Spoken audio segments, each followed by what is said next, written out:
the African Renaissance and Diaspora Network, an organization headquartered in New York with 501c3 status, which has got consultative status with several organizations of the United Nations, and which is running a special project in support of the United Nations to popularize the Sustainable Development Goals in Africa and in the diaspora in over 80 countries. I would like to extend a warm thank you to His Excellency Ambassador Cheikh Niang, permanent representative of Senegal to the United Nations. As you know, Senegal is the current chair of the African Union. Ambassador Cheikh Niang, in spite of his busy schedule, worked tirelessly to make sure that we convene at the headquarters of the United Nations in this time of 77th session of the United Nations General Assembly. So I'd like to extend a warm thank you and a warm welcome to Ambassador Cheikh Niang. Thank you very much, Ambassador.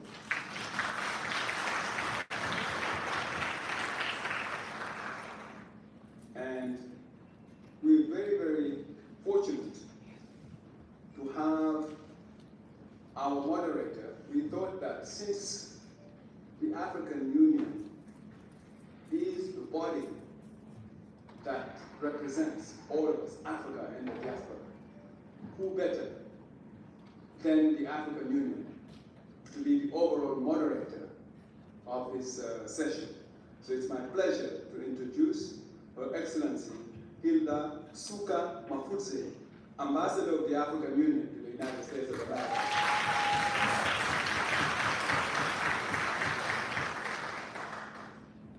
And our chair of the board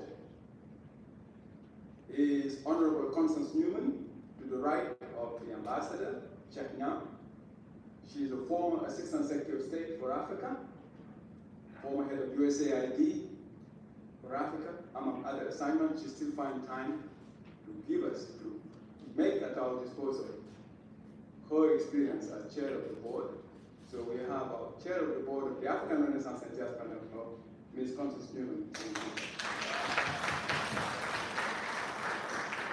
And to my far left, a young lady who has de facto become a global champion for the campaign to give a red card to all forms of discrimination and violence against women and girls. It is an idea whose time has come. That's Sharon Okubo Kumbabat.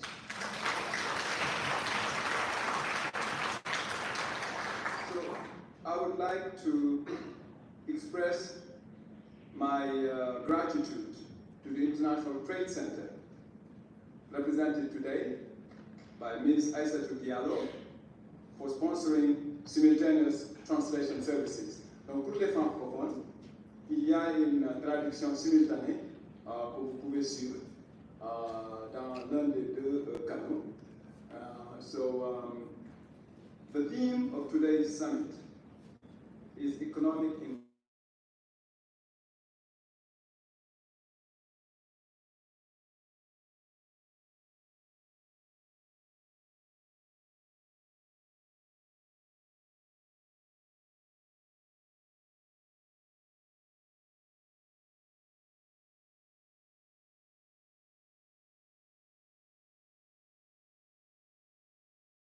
and girls. Women's rights are human rights. As you know, in the game of football, called soccer in the United States, when the referee gives a red card to a player, what happens? That player is out of the field. So we want to make sure that discrimination and violence against women and girls is a serious infraction against the rules as in the games of football. And when a player gets that kind of card, he or she is permanently dismissed from the field. The Red Card campaign envisions any form gender-based discrimination or violence, or serious infraction of the rules of society, deserving of a red card. I would like to draw your attention to the wooden statue over there. It depicts a young girl with arms upraised. And as you can see, a bird hovering with outspread wings above her head. This statue, which was a gift of Denmark, symbolizes humankind and hope. That is why it's so appropriate for us to hold this session of Africa Open for Business in this trusteeship council chamber. I would like also to mention that it is women and girls of today that carry the hope of humankind. This is true when these chambers were built, and it should be true today.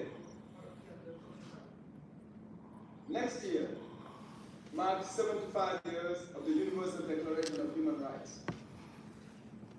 75 years ago, the governments of the world met in Paris, and they declared that all human beings are born free and equal in dignity and rights.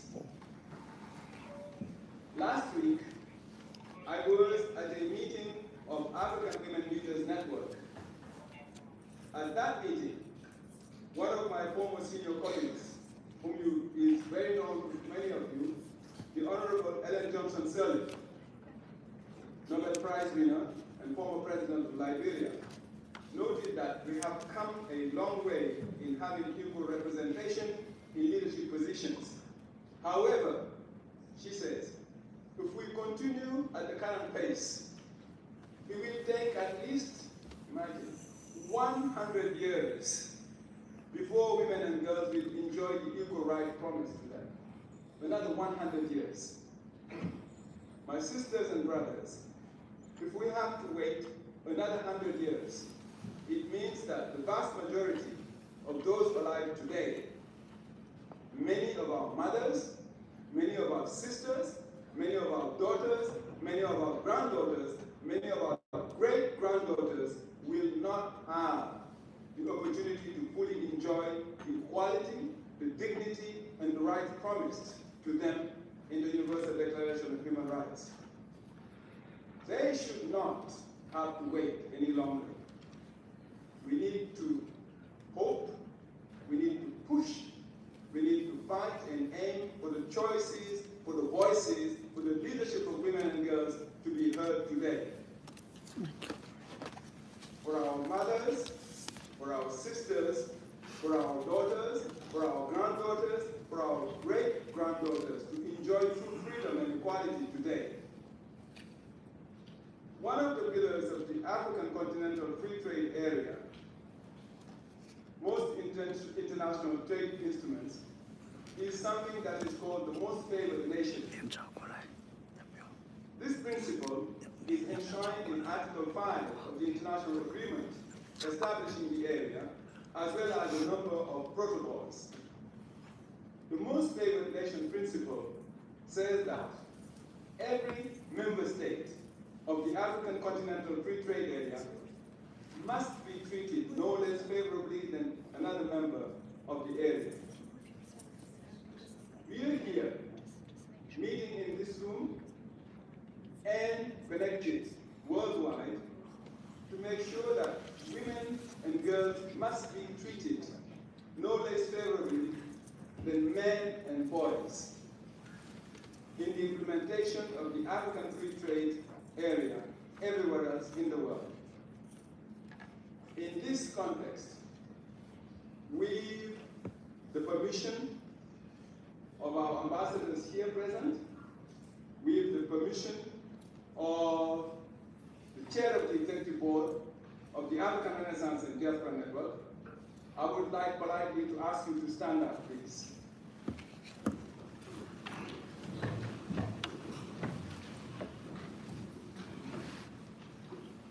I would like you to join hands hands, elbows, or fists, or spirits, so that we form a wall here to make sure that the idea of fighting gender-based violence and harmful practices is an idea whose time has come. I'd like you to please close your eyes in a moment of reflection on this, so that individually and collectively we make a pledge to do so here and now.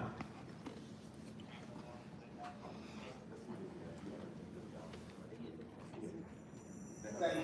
You may be seated.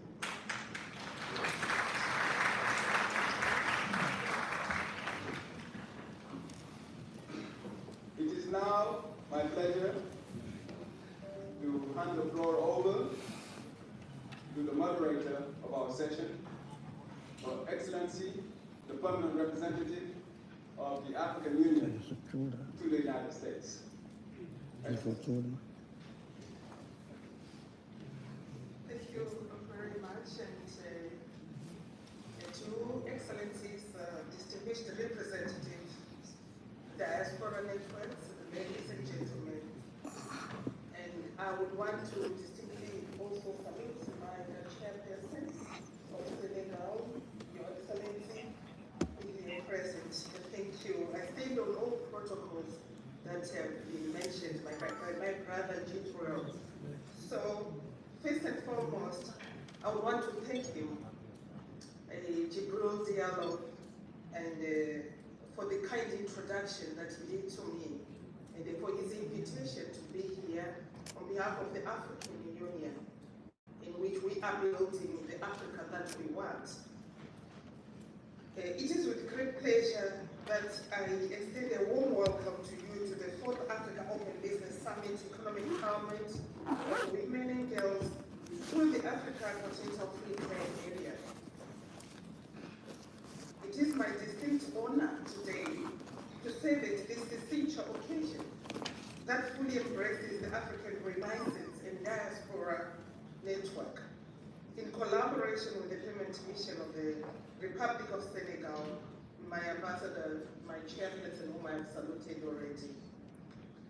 A UNFPA to the United Nations, UNFPA, UNDP, African Bureau, UN Women, and UN Habita.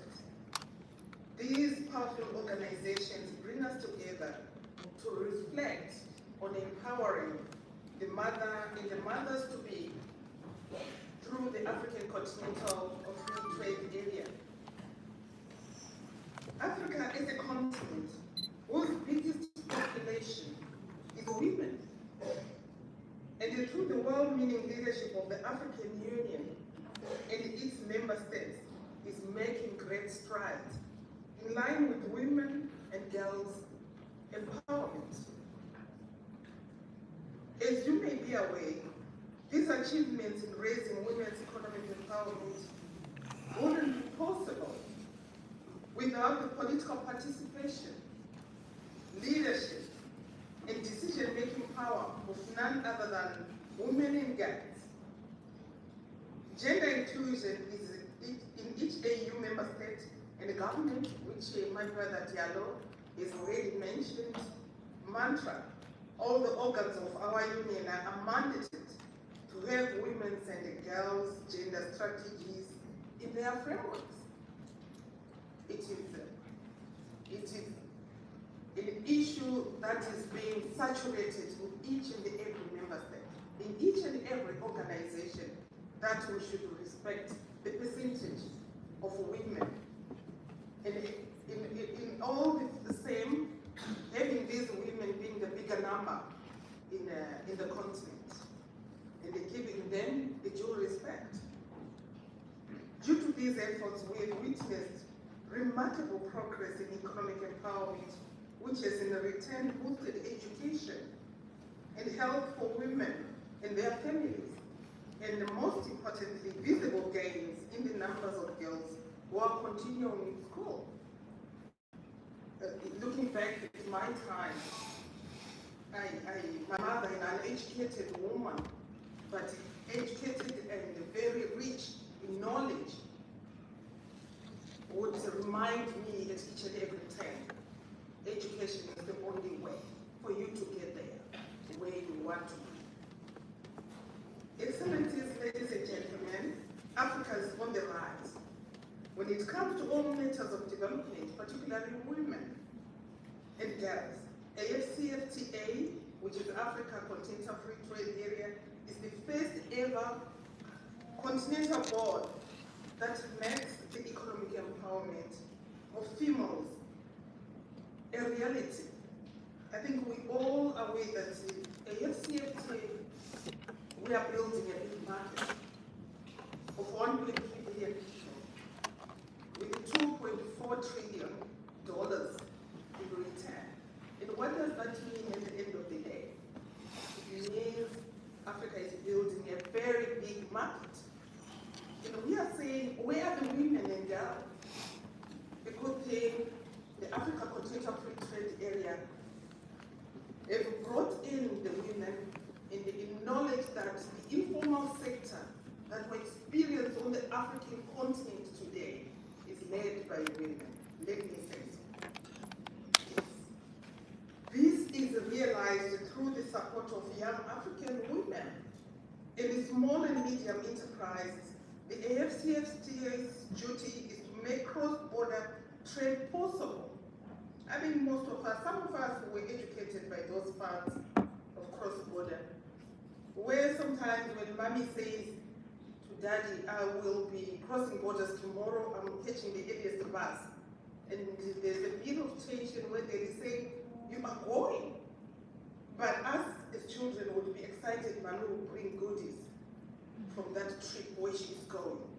So some of us have been educated through such paths, and it's mostly women who do cross-border, which has gotten to a high level at the moment as we speak, and which has held the economies of African countries at each and every turn of the economic development. The AfCFTA's duty to make cross-border trade possible, as I've said, which results in changing the traditional informal trade into formal. By the way, I should not most of these enterprises are women-owned. A key policy of the AfCFTA is to negotiate and develop its protocol on women and youth in trade. These protocols are designed to deal with obstacles facing women in trade. The AfCFTA works towards leveling the playing field for women in trade on regional value chains and has a significant positive impact which is being felt as we speak. Excellencies, ladies and gentlemen, I'm proud to share one key announcement of AfCFTA in line with the economic empowerment of women and girls. As of May this year, which is 2022, consultations have been held in 26 countries and additional consultations are underway. It is worthy underscoring these consultations provide women in trade a platform to express their opinion and voice their concerns and needs, thereby actively participating in the development of the protocol on women and youth in trade. During this deliberation, I urge all of us to focus our efforts on a better world, realizing equal rights for women and men, girls and boys, everywhere, including the economic arena. May God bless our work here today, and may God bless women and girls everywhere. And thank you for listening.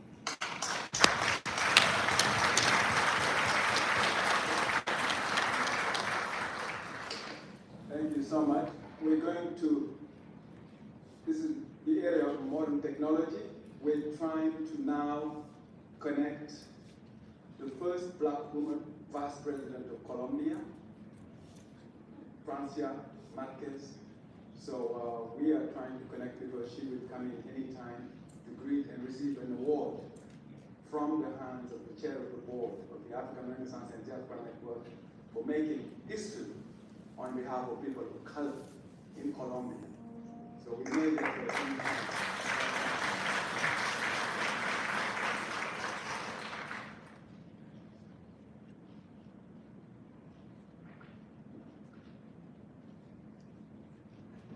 And while we do that,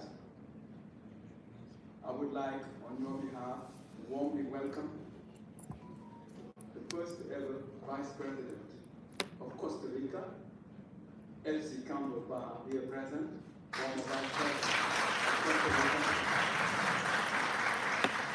And made the way for so many other women leaders, not only in Africa, not only in Latin America, but also throughout the world. So welcome, Your Excellency. So we will continue, and as soon as the Vice President of Colombia comes on, we will have her to address this August Assembly. In the meantime, I hand the floor back to the moderator.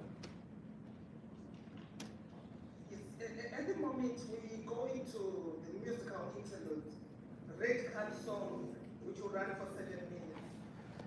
Kindly join in the introduction of Mr. Abbas Mubarak Atiku, Executive Producer, ARDN Goodwill Ambassador, CEO, Prime Music, and the partners are Flip TV, Federal Republic of Nigeria.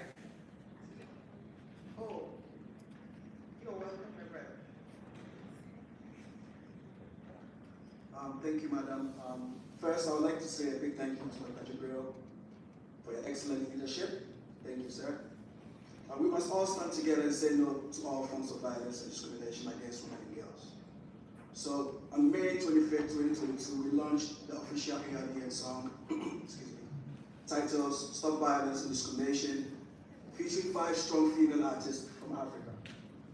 We have Perola from Angola, Wendy Shea from Ghana, Soraya Ramos from Cape Verde, and Kembo Zikodi from South Africa, Spice Diana from Uganda.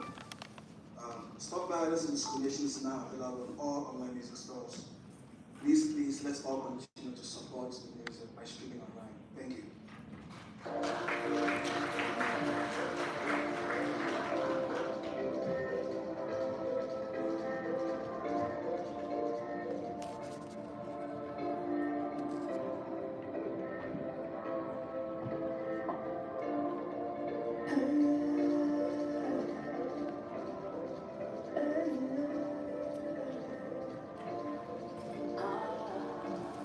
All the women and girls that the right to be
投资好像有换成。我忘记了，这邮件里面应该查什么？晚上回来跟什么？我没有看，应该发给你了。应该有，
但是that is so beautiful and a well-meaning song that speaks volumes to us. Let's just give another point.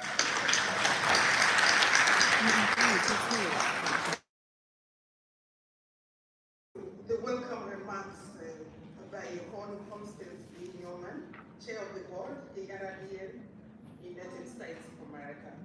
Thank you. Thank you so much. And welcome. I want to welcome on behalf of the African Renaissance and Diaspora Network. And we're welcoming you to the 4th Africa Open for Business Summit.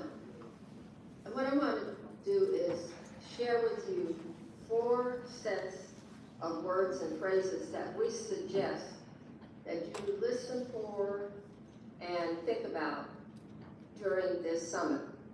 We think each of these words and phrases have special meaning at this important time for all of us who inhabit this earth. The phrases are Africa Continental, free trade area, economic empowerment, and women and girls. As a summit participant, that's what I am. I want to share with you what I think before I know anything, before I hear anything. I want to tell you what I think about these words and phrases. Africa Continental. Africa is, in my view, in the view of many, the continent of potential, having been given amazing resources, natural and human.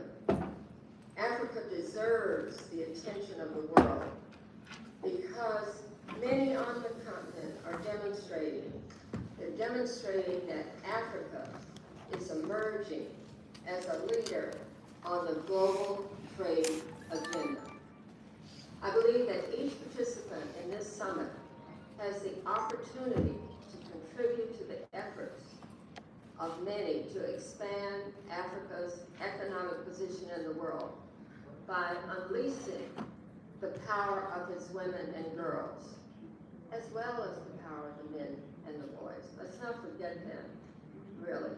We need all of us, as well as the men and boys. The women and girls are important. The free trade agreement, that's another phrase. Who doesn't want to know more about and be involved in the activities of the largest free trade area in the world? 1.3 billion people across 55 countries, with the hope and the expectation of lifting 30 million people out of poverty. The third phrase, economic empowerment. Why would any of us spend an afternoon here if we were not interested in the economic empowerment of the people of the African continent and the diaspora, particularly the women and girls. And speaking of women and girls, this is my last set, don't worry, I'm about to be finished. Speaking of women and girls, the fourth set of words and phrases to consider, we should all remember the Sustainable Development Goal number 5 is to achieve gender equality and empower all women and girls. The African Renaissance and Diaspora Network then is hoping, beyond hope, we're expecting that each of you will be open to hearing more about the Red Card campaign and are committed to end all forms of discrimination and violence against women and girls. So again, we welcome you to this summit. We look forward to all participants knowing more about and being committed to Africa emerging as a leader on the global trade agenda with the highest priorities that of ensuring the economic empowerment of women and girls. So I turn this back to you, Madam Chair. 这个带着，其他没有带。 And they want to 就是买咖啡就楼梯下口直直走， also 就荷兰咖啡厅。 which will be the largest market, is unlocking the potential for African women to move from micro to macro and business levels. And the women, as they've been tasked in doing such, little businesses, now I think we are all shaping up into a bigger picture to say we want to do it big. So we now continue our program of the opening remarks from H.G. Campbell, member of people of African descent, former first vice president, Republic of Costa Rica.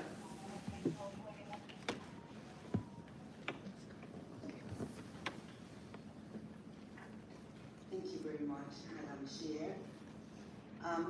And thank you all for being here, and also to allow me to, in my new position as designated president of the Forum of People of African Descent in the UN.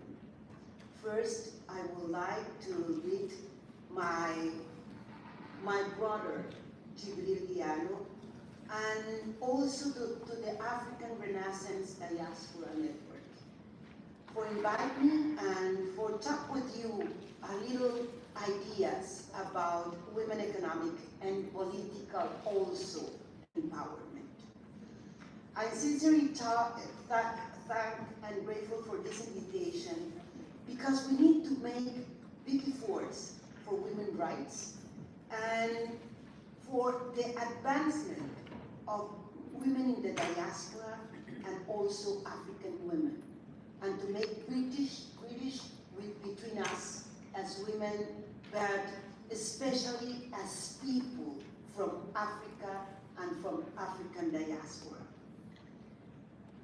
I would like to say that we need more commitment of the governments and the society to align with a vision for building a society with fair, equitable, sustainable society where women and men and all people in the society have guaranteed all the rights.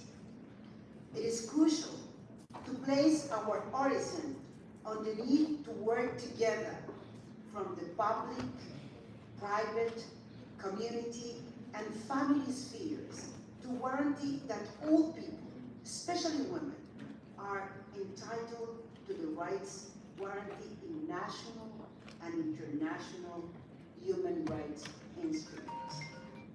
The commitment to end all types of discrimination is a fundamental step in advancing in a real development Because of that, we need a transformative gender perspective that does not stigmatize any person, especially women and girls. I want to point out that the leading of role of women in position of power and economic empowerment of women is vital to promote public policies to inclusion of all the people in all areas. We need more women in decision-making political spheres to change the path that we are working until today. And we want to learn about the experience of African women doing a very stronger work in their nations. It is also crucial to give condition to women to share decision-making with men, allowing to have more constructive society, more efficient and more sensitive spaces, and more lined with reality to have an impact to ending the exclusion of our society. There are many advances, we know, at the level and the states and companies regarding the inclusion of women in decision-making position. But we have a lot to do to involve all women, especially in this part of the world, women of African descent. More women in political position. That's why I'm so happy to have in this session the words of a very powerful woman as Francia Marquez, Vice President of the Republic of Colombia. We need to promote more women participation in political spaces. We need to propose in our governments, but also we need affirmative action because the women need to be and to work with their own businesses, but also in decision-making position of the private sector also. We need to promote parity laws in all our countries, but also diversity perspective for include women in decision-making position. Finally, I'm totally convinced that we need to work in a big alliance, working together, exchange our experience,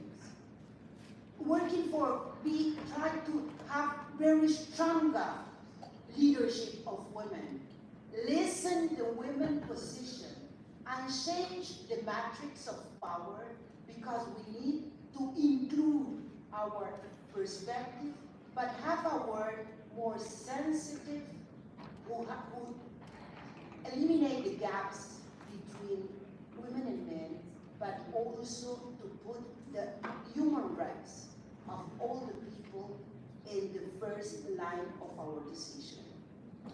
We have to work in SDGs because in this time we have a lot of Black women behind, and we have the promise of our government to not let nobody behind. We are working on it. We have to work together as a tribe of people who want to promote a new society, and inclusion, and sustainable development. Thank you very much.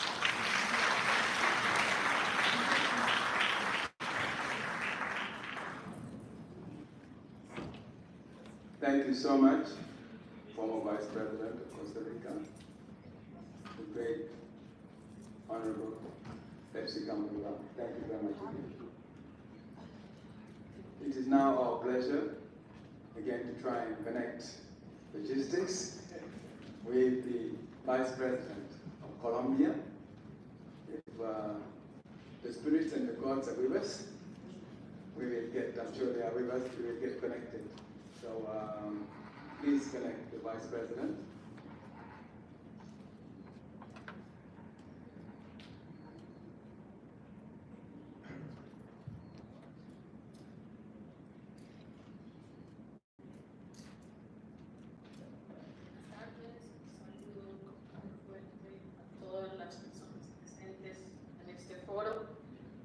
especial al señor Habita, que me invita a ser parte de esta importante conversa sobre el poder de las mujeres y el poder de las mujeres que pasa por tener condiciones económicas, por tener condiciones de una calidad de vida, por tener dignidad. Good afternoon to everyone, and thank you very much for the invitation. Thank you very much, President and CEO of the African Renaissance and Diaspora Network, Jibril Diallo. This is definitely a very important conversation for the power of women. We want women to have better economic conditions, better quality of life, and better dignity. Saludo de manera muy calurosa la red de la diáspora, el renacimiento africano, que ha estado por muchos años trabajando fuertemente por conectar a todo el continente africano y su diáspora. Yo hago parte de los nietos y nietas de esos hombres y mujeres que un día fueron esclavizados, desarraigados y que nos tocó ir reconstruyendo nuestra identidad en otros lugares del planeta, en otros lugares del mundo, pero que hoy nos reencontramos para cogernos de la mano y poder sacar adelante nuestro pueblo. To the African Renaissance and Diaspora Network for this invitation. An organization that has worked very well in the African continent and with the diaspora of Africans like me. I am part of the women and men that were displaced from the African continent. We had to construct our own identity, and we have to fight here for our rights.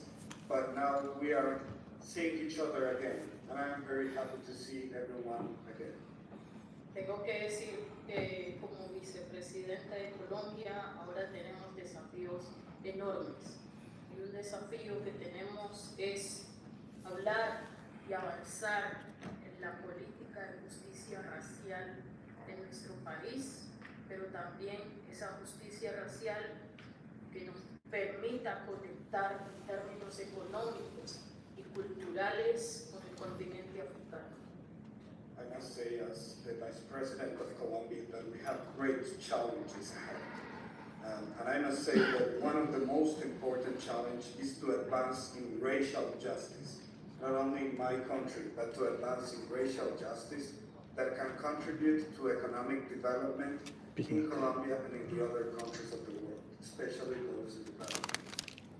En mi país, el país que gobierno ahora junto al presidente Gustavo Petro, la esperanza de vida de las mujeres afrodescendientes es 5 años menos que la esperanza de vida del resto de las mujeres de Colombia.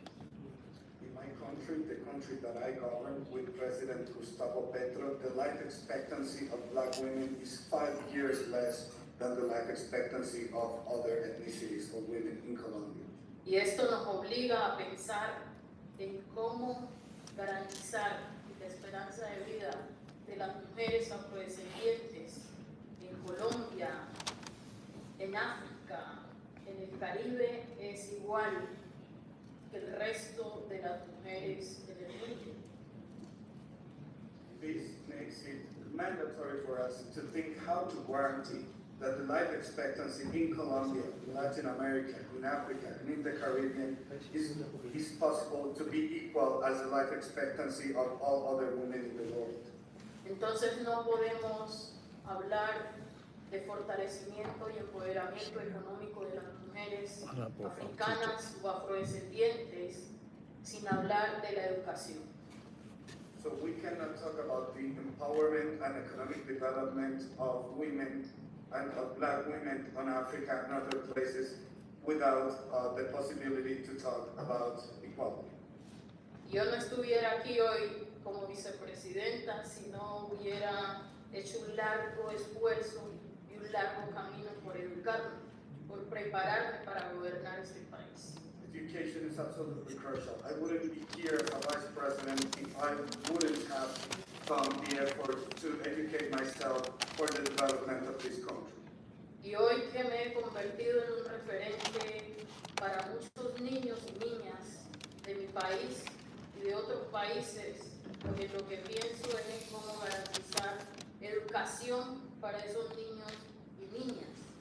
And now that I have become a reference for boys and girls of my country and of many other countries, the only thing that I can think of is about how to guarantee that education for those boys and girls. Una de las respuestas a enfrentar el racismo estructural, el colonialismo, ¿sí?, que tenemos hoy en nuestro gobierno es poder conectar nuevamente los lazos diplomáticos entre Colombia y África.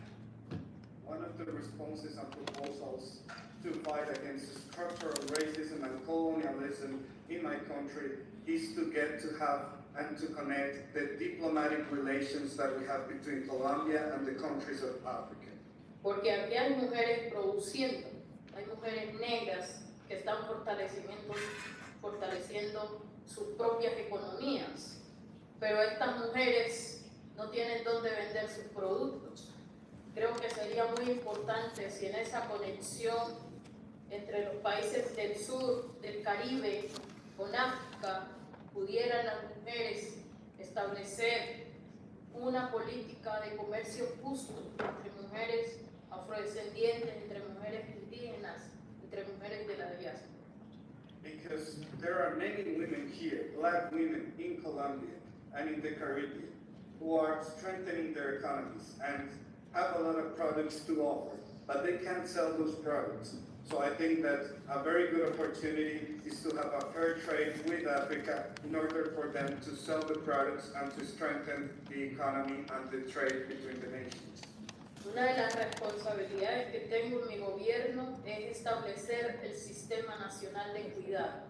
Y este Sistema Nacional de Cuidado busca redistribuir esas tareas, el cuidado en África, o el cuidado en Colombia, o el cuidado en América Latina, ha estado sobre los hombros de las mujeres. Es necesario entonces hacer un análisis de distribución del cuidado, que el cuidado se ponga en función de la sociedad, del Estado, y libere esa carga, que es una carga patriarcal impuesta a las mujeres. One of the responses that my government is searching for is to create a national system of care. This national system of care must redistribute the tasks of the home, of the households, which has been historically, both in Africa and in Latin America, care has been historically on the women, has been the responsibility of the women. The idea for us is to redistribute this care on the responsibility of the society, of the state, because this is a patriarchal institution in which the care has always been as part of the women, but we want to redistribute this with the state and with the family. Y comparto las palabras de Elsie Campbell cuando plantea que es necesario que las mujeres podamos tomar decisiones políticas. Y eso implica la participación política de las mujeres en los espacios de poder. And I deeply share Elsie Campbell's words in which she says that women must be able to take political decisions and that we can share those political decisions in power. Por último, quiero decir que no es posible enfrentar la crisis climática que hoy afronta la humanidad si no enfrentamos la crisis racial, si no enfrentamos la injusticia en términos de género. And lastly, I must say that it is not possible to confront the climate crisis that we live around the world if we do not do it with a gender and a racial perspective. Those are two very important parts of the analysis that we must take into account to address the climate crisis. Justicia climática, justicia racial y justicia de género están entrelazadas y no se puede avanzar en una sin pensar en las otras, sin trabajar en las otras. climate justice, racial justice, and gender justice are all intertwined. You cannot think in one without thinking in the others and working in the others. Por último, entonces quiero agradecer a la red de Diáspora y Renacimiento Africano por el premio que nos acaban de otorgar, que no es el premio a Francia Márquez, sino que es el premio a todas las mujeres afrodescendientes de la diáspora africana, a todas las abuelas nuestras que tuvieron que padecer la esclavitud, que han tenido que padecer el colonialismo y por supuesto el racismo contemporáneo. So I want to really thank the African Renaissance and Diaspora Network for this recognition. And I must say that this is not a recognition for Francia Márquez, but this is a recognition for all the women Afro-descendants, for all our grandmas that had to suffer slavery, that had to suffer colonialism, and that had to suffer racism. We are here for them. Muchas gracias.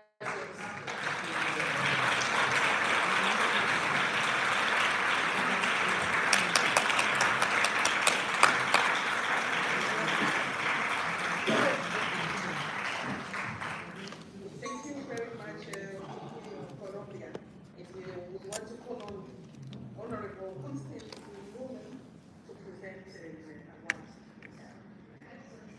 We are so honored to be in your presence, and it was no surprise to us, so we're ready. We have an award recognizing you, recognizing your words, but more importantly, your actions. And it is an honor for us. I don't know about the technology here, but you see this or not, but we'll send it to you. It's framed and everything. So, congratulations.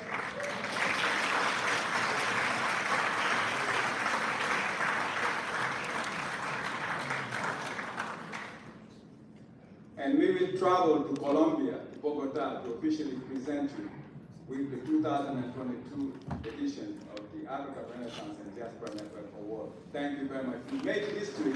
This is the first time that the Vice President of Colombia is addressing an audience inside the United Nations headquarters.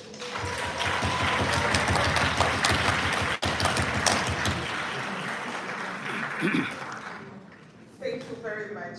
Now I call up we were very honored by our President,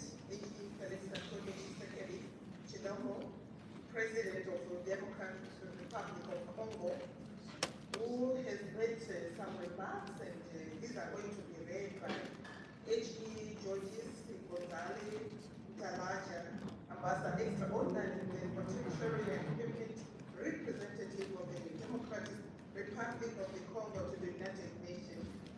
Excellency, please. Thank you very much, Chairperson. I'm pleased to be here, and I'm so impressed by the number of people in this place. And knowing I've known Jibril Jalo since 1985, when I was professor at Harvard University in Washington, and I know dynamic and well-organized and the person who knows how to bring people together. And I'm so very happy that his organization, the ARDN, was willing to give my president, President Felix Antoine Tshisekedi Chilombo, an award for the leadership he showed when he was president of the African Union in promoting the progress of women.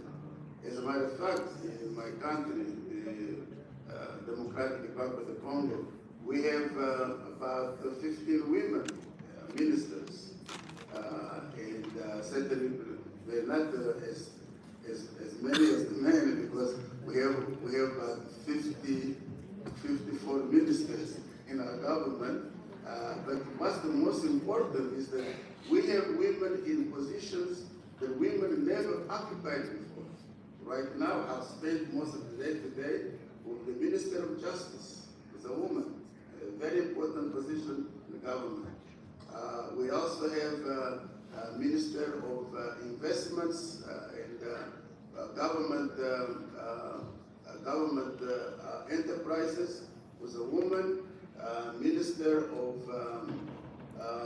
Mining. Mining is a very, very important industry in our country because we depend mostly on mines, minerals. We have a woman as minister. I can go on and more. We have a deputy prime minister and the minister of the environment and sustainable development is a woman also.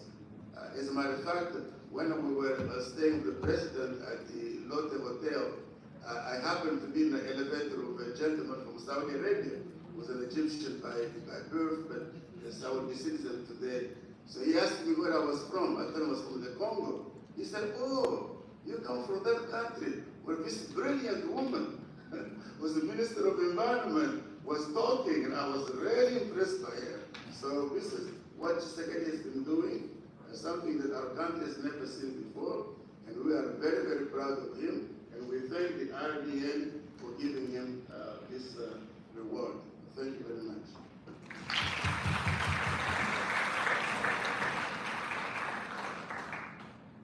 So now we're going to see the acceptance video from His Excellency President Tshisekedi. It wouldn't have happened without the untiring efforts and the support of His Excellency Ambassador Joseph Obola, dear President. Let us say thank you very much again to the Ambassador.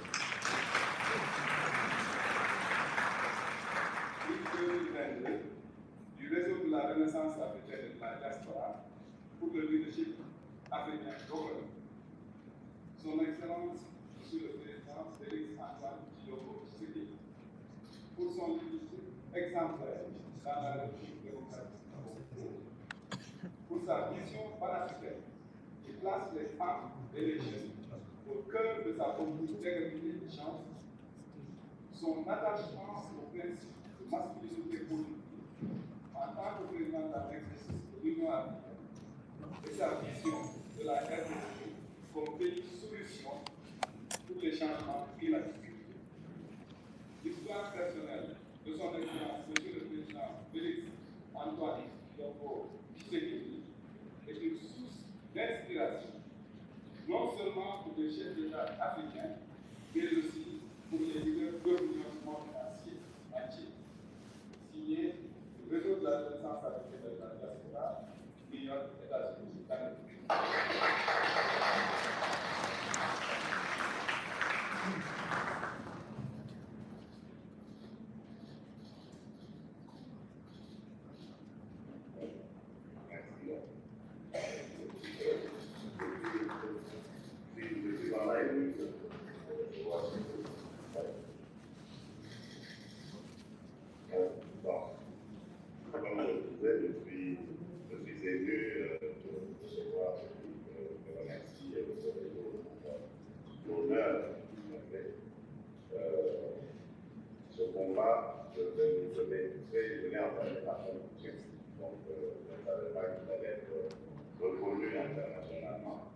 Tant mieux, gloire à Dieu pour ça, parce que nous allons continuer à valoriser la femme dans notre pays, puisque la femme, c'est l'avenir, c'est elle qui développe la nation à partir de la procréation, mais également en passant par l'éducation, les valeurs qu'elle inculque aux enfants et à la famille. Et je crois que c'est une valeur. Moi-même, personnellement, je suis entouré de beaucoup de femmes, j'ai fait beaucoup de filles. Et donc, pour moi, en plus de ma mère, ces grandes dames travaillent autour de moi. La femme est un être très important, très cher, que nous devrions encourager, protéger, pour pouvoir protéger peut-être pas parce qu'elles savent se protéger elles-mêmes, mais c'est promouvoir. Et comme je disais dans dans mon discours, ce n'est pas un cadeau faire la France, c'est une responsabilité pour elle d'assumer. Voilà. Je vous remercie encore.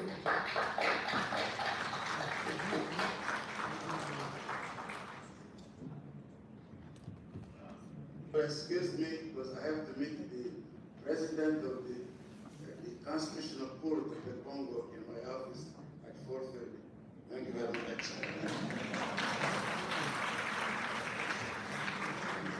Thank you, Excellency.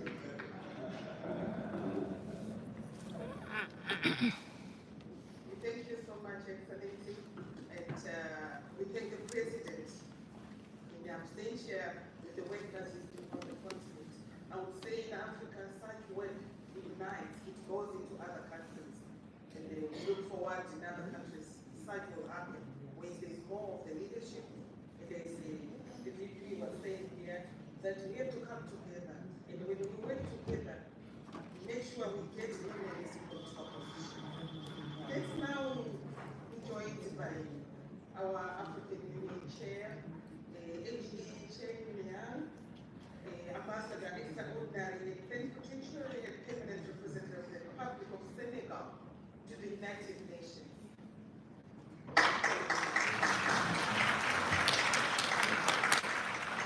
Thank you, Excellency.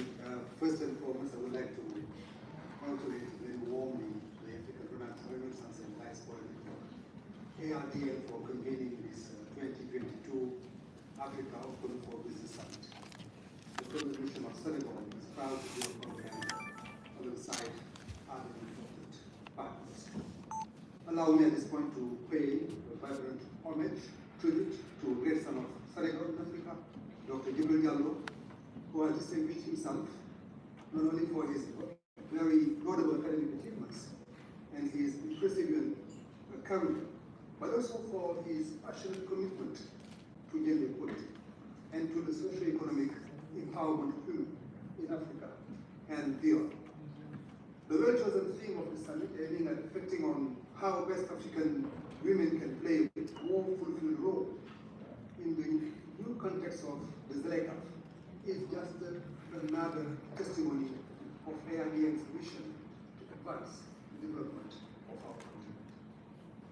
As we all know, ratified already by an overwhelming majority of African countries, the ZLECAf builds a new door, new departure for the African continent, with an enlarged inter-trade market. You mentioned the number of over 1 billion people, abolishing trade barriers which hampered the development of our continent over the past 70 years.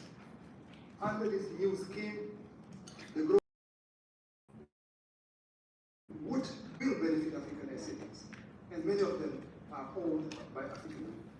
Therefore, it should be advisable that policies aiming at strengthening the ZLECAf foster a sustainable and inclusive socio-economic development for all, in an environment where women should equally fully enjoy all their rights.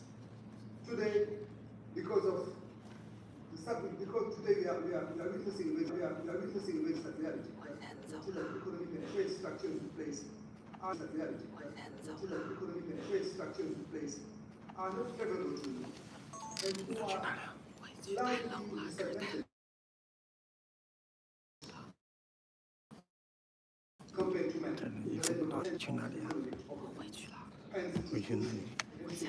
That within the framework of this a general strategy is developed to combat the criminalization of poverty, the marginalization of vulnerable groups, including the inclusion of women in strategic decision-making skills, in order to guarantee them decent work and equal opportunity on the same basis. These efforts are all the more necessary as African countries are still in the phase of economic and social fragility, resulting from a combination of adverse factors like the COVID-19 pandemic, like climate change, terrorism, and institutional crisis. All these shocks have indeed severely strained the economies of developing countries,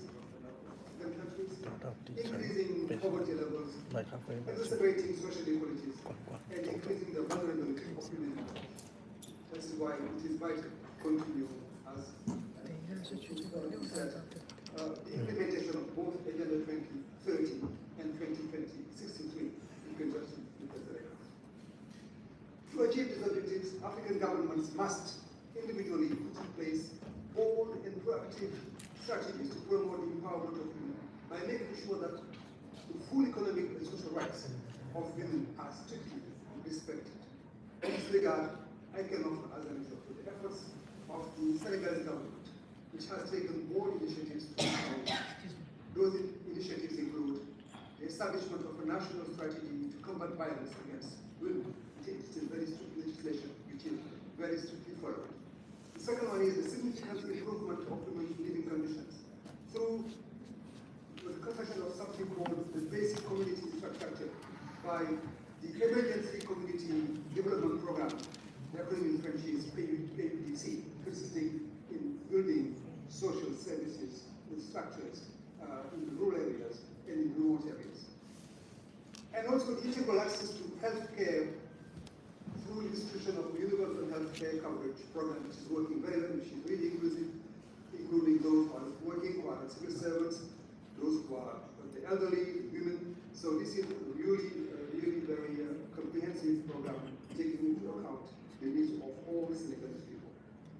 The other one is the capacity building program for women's production and the processing of agricultural products, with the support and, of technical and financial partners such as UNDP, EU, USAID, and PAC, the African Union Bank.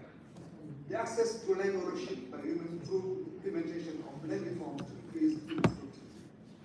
I can also mention another initiative, which is the funding of women entrepreneurs, with an initial budget of nearly $120 million under the management of a structure called Délégation à l'entrepreneuriat rapide des femmes et des jeunes. In a nutshell, in my view, two conditions must at least be observed by African governments to guarantee equal opportunity between men and women in the framework of the law. The first one is the adoption of gender-sensitive and inclusive trade policies at both continental and national levels.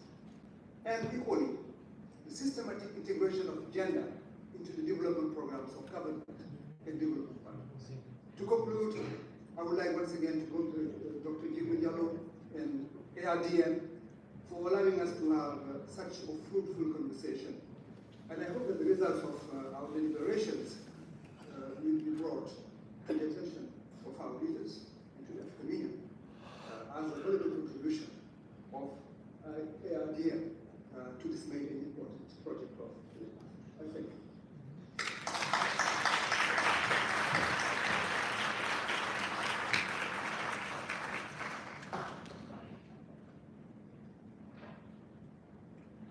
Thank you very much, Your Excellency. We have learned a lot out of this and what Senegal is doing in the entire safe area. We have other countries also doing what others are doing. That's the integration that we're talking of, the issues of Africa, that we're coming together. The expertise in Senegal can also be done in another country that is next to Senegal. Thank you, Your Excellency. We appreciate it.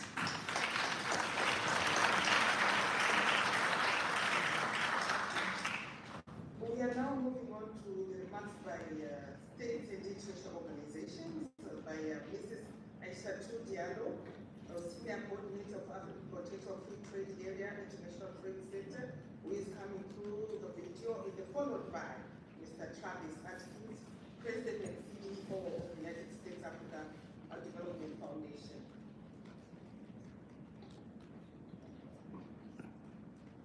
Excellences, Monsieur Cheikh Niang, ambassadeur et représentant permanent du Sénégal auprès des Nations Unies à New York. Excellences, Monsieur Georges Zangola, ambassadeur et représentant permanent de la République démocratique du Congo auprès des Nations Unies à New York. Her Excellency, Mrs. Hilda Sukama-Thudsen, ambassadeur of the African Union to the United States. Chers frères, Monsieur Djibril Diallo, Président and CEO of the African Renaissance and Diaspora Network, dear UN colleagues and partners, ladies and gentlemen, good afternoon and good evening from Geneva. On behalf of the International Trade Center, ITC, I would like to thank the permanent mission of the Republic of Senegal to the United Nations, as well as the African Renaissance and Diaspora Network for organizing this event and continue to spotlight the need in including women to achieve holistic growth in Africa. As we discuss the economic empowerment of women through the African Continental Free Trade Area, it remains clear women entrepreneurs form an important part of the Africa growth equation. As you know, women estimated to account for 70% of informal cross-border trade in Africa. They will be well positioned to tap into this new continental market. But first off, we must ask ourselves a few questions. To begin with, what does the AfCFTA mean for African women that are involved in trade-related activities across Africa? How the AfCFTA is going to benefit their businesses? How the AfCFTA is going to impact their day-to-day lives? To be concrete, how the AfCFTA is going to benefit Fatima, who is living in Kaduna City, in Nigeria, who is producing shea butter products for hair and body. How can the AfCFTA be an opportunity for her to export beyond the Nigerian market and get new customers, for instance, from Egypt, DRC, South Africa, or Angola? How is she going, how the AfCFTA is going to help her to successfully formalize her business and export across Africa using the AfCFTA rules of origin? Is she aware of these rules of origin? At ITC, we want to make the AfCFTA work for micro, small, and medium-sized companies, as well as women and youth entrepreneurs. We want the AfCFTA to be an opportunity to create more jobs, decent jobs across Africa. This is why we have launched our One Trade Africa program to empower, enable, and enhance the competitiveness of MSMEs, women, and youth entrepreneurs to access more lucrative business opportunities in the context of this new continental market. This program is complemented by a number of ITC programs and one of our flagship programs on women economic empowerment, She Trades. Today, with 55 member states and 1.3 billion consumers, the AfCFTA is going to provide a huge opportunity for women to expand their businesses. For this to happen, some key milestones must be achieved. In fact, let me summarize. For us, 5 key milestones must be achieved. First, access to trade and market information. This is the starting point. Women must know which market they have to target and how to comply with the buyer's requirements. Second, women need access to finance to be able to support their production and their businesses. Access to finance with affordable interest rates, not only from microfinance institutions, but also from commercial banks. Third, women need to get the skills to improve the quality of their products, to develop marketing and branding skills, and to get attractive packaging to position their products. Position their products also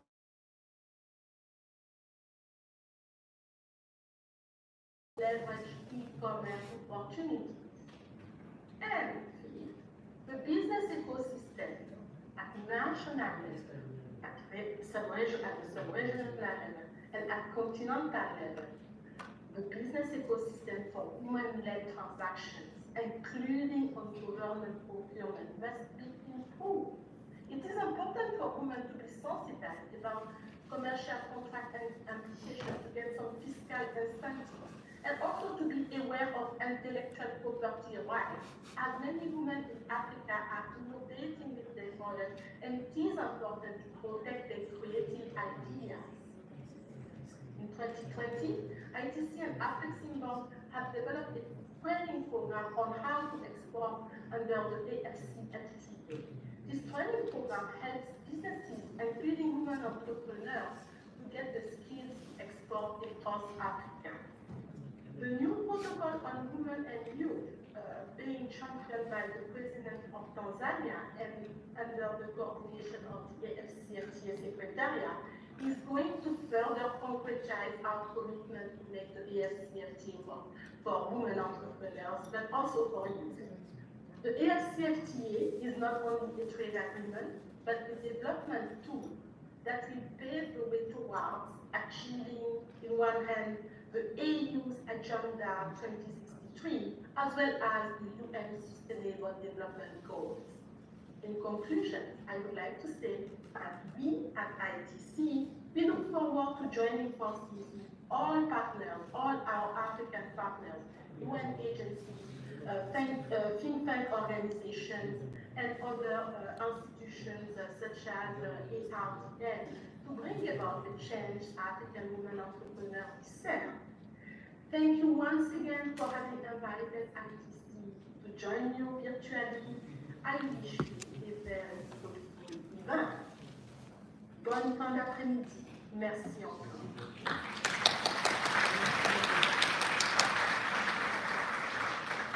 Thank you very much, Aisha too. And you've made so many issues that are positive. The finances shouldn't be only coming from those smaller banks, but also commercial banks and the intellectual property rights. Those two things, I found they are very important for us. And then we have Travis Atkins, who will come also through the, on video, the president of the United States Africa Development Foundation. Greetings to all of you. My name is Travis Atkins, and I'm the president and CEO of the U.S. African Development Foundation. Today, I am pleased to address all of those attending the African Renaissance and Diaspora Network's 4th annual Africa Open for Business Summit, focused on the economic empowerment of women throughout the African continental free trade area. Throughout the continent's rich history, women have been innovators and change makers. They are entrepreneurs, community builders, and thought leaders. African women have been central to the continent's development and have served as its leaders locally, nationally, and globally. Despite the recent gains in equality and opportunities for African women and girls, barriers still prevent many from reaching their true potential. As the only U.S. foreign assistance agency solely focused on Africa, USADF is committed to empowering and investing in women as the continent's majority population to ensure their voices are heard and their dreams are realized. At USADF, our mandate to support underserved populations in Africa aligns with the UN's SDG 5 for achieving gender equality and empowerment for women and girls. Africa has more women business owners than any continent on earth, and women in Africa are more likely than men to become entrepreneurs, making them an essential part of the continent's economies. Because of this, women-led enterprises make up the majority of USADF grantees.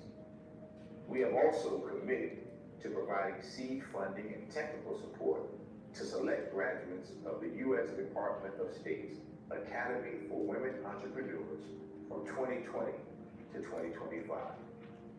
Thus far, we've provided nearly $1.7 million to over 125 AWE graduates in 14 African nations. This funding is intended to support women entrepreneurs in overcoming barriers in accessing capital, markets, networks, and mentorship. USADF's support of women entrepreneurs doesn't stop there, however. We recently announced the inaugural Accelerate Africa Entrepreneurship Challenge, which will support women and youth-led enterprises in becoming economically empowered and creating jobs across the continent. In partnership with the Department of State, USADF will also be rolling out the Reimagine Africa Women's Entrepreneurship Program. This program is aimed at building the capacity of African women to own and manage businesses, enabling them to lead and inspire the next generation of women entrepreneurs. To support women's success in the traditionally male-dominated field of energy, USAID is also relaunching its own Women in Energy Challenge to promote the use of renewable energy solutions, mitigate the impacts of climate change across the continent, and connect underserved communities to clean energy sources. We recognize that women are central to sustainable development. The establishment of the African Continental Free Trade Agreement provides a major opportunity for African countries to increase trade, jumpstart innovation, and potentially bring millions of people out of poverty. Women must be given every opportunity to take part in this pivotal moment.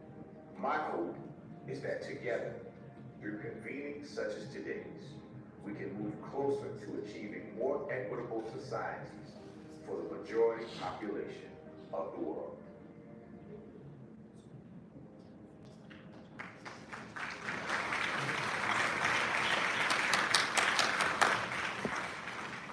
Thank you very much, my brother, Travis Atkins, for those wise words.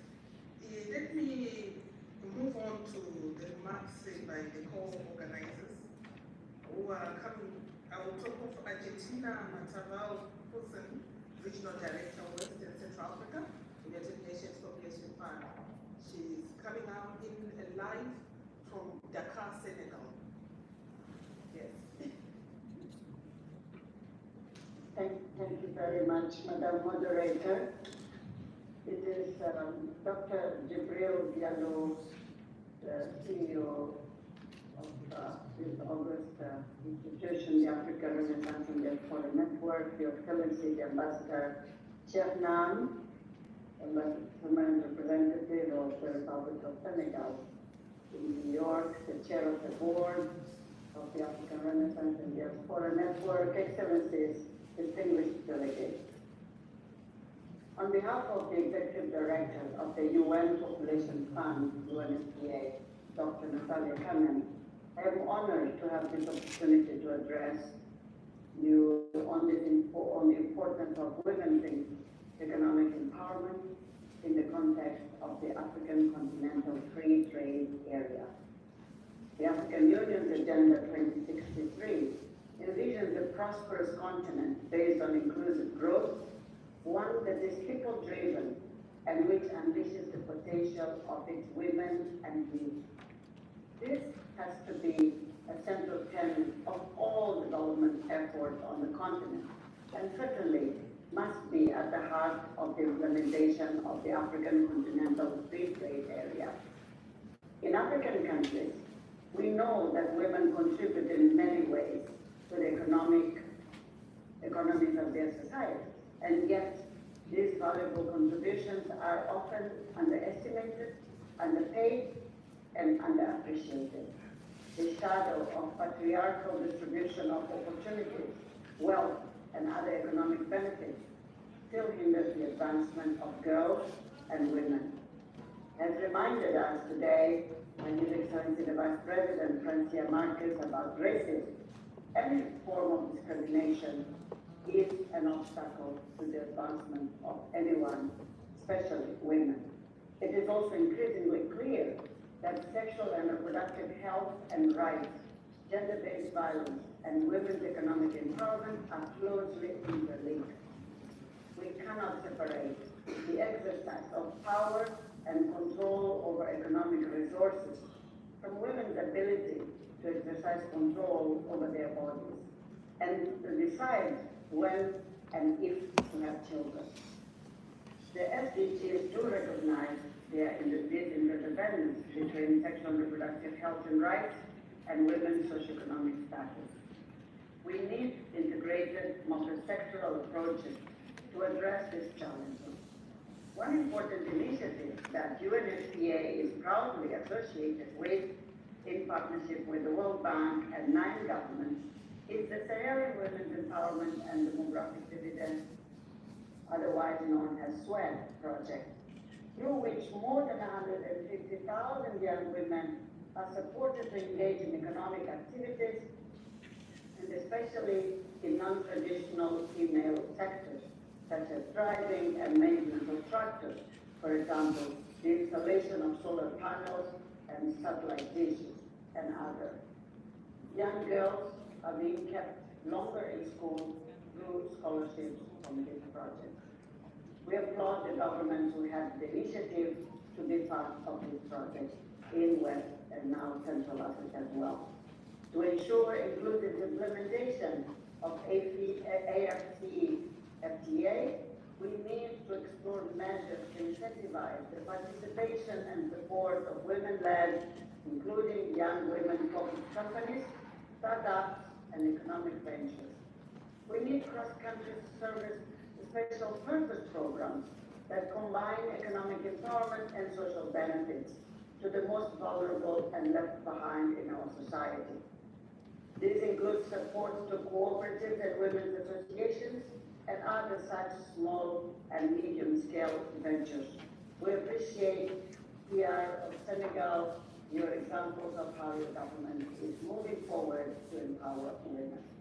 African women's economic empowerment is at the heart of all sustainable development efforts and is an imperative for the continent and for the world. We are grateful and encouraged by organizations such as the African Renaissance and Diaspora Network for the important role they play tirelessly in continuing to mobilize member states, the United Nations, the private sector, foundations, civil society, and many others. Together, we can make women's economic empowerment a reality. We owe it to all girls and to women of Africa. I thank you.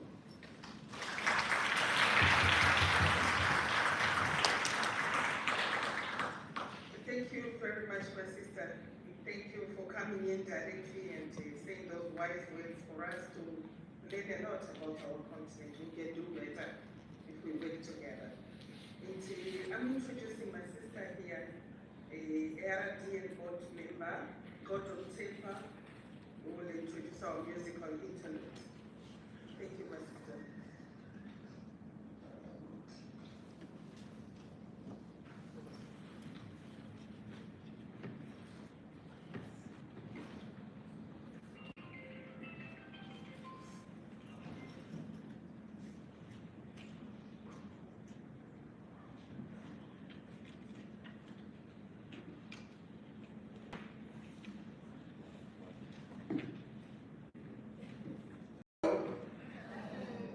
Ladies and gentlemen, are you having a good time? Yes. Oh, wonderful. We are very fortunate.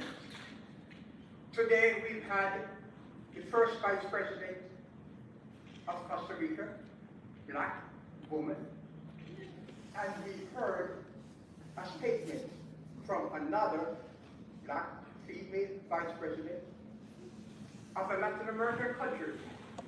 What I also learned was Honorable Habita was not only the first Vice President of Costa Rica, black Vice President, she was the first in Latin America. I have been blown away by what we're having here today, and I know the next act will also blow your way. I want to introduce you to Lady Trumpet, Sarita Thompson. And she's a very exciting performer, and I know you will be thrilled by her. I also want to let you know that there is Big Sister looking at us, looking down at us at the moment. Not Big Brother, Big Sister. Okay. Big Sister is there looking down at us, and the bird above her represents hope. This was a gift of Denmark to the United Nations.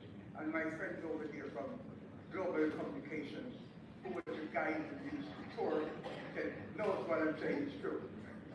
Anyway, I would like to invite Sarita to blow your horn. And everybody clap your hands like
you may notice her trumpet. It's all Sawatsky's dialogues. All Sawatsky. And as a matter of fact, the CEO, I believe, of the Sawatsky Foundation is here. Larry Shaker. Where are you, Larry?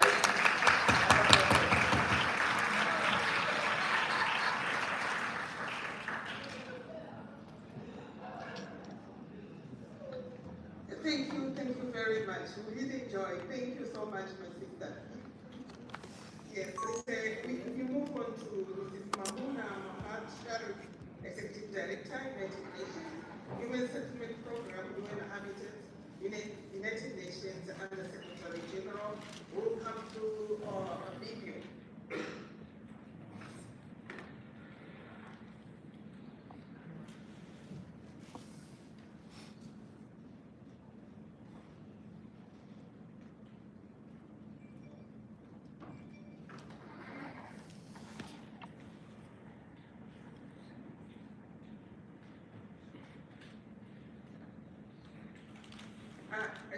Let's move on to the appeal to sign the red card pledge. Introduction by my brother here in Diallo. He is President CEO ARDN, Republic of Senegal. President and CEO, yes. So we want the appeal for the red card. All right. This is very simple. Do me a favor, please. Each one of you, take your cell phones.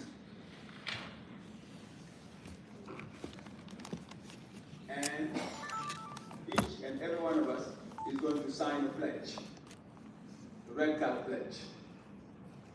Parents, do we have the pledge on the screen? If not, you have the card with you.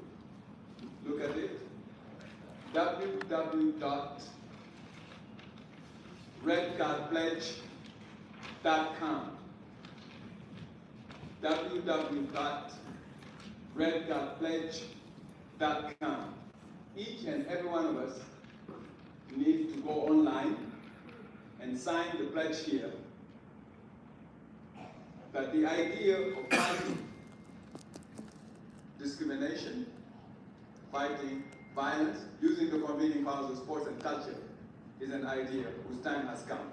So you will have 1 minute to just use your devices in order to connect and increase the number. We had set in 2019 the goal of reaching 1 million engagements by the FIFA World Cup. FIFA World Cup is opening on the 21st of November 2022 in Doha, Qatar. And we wanted to have at least 1 million engagement.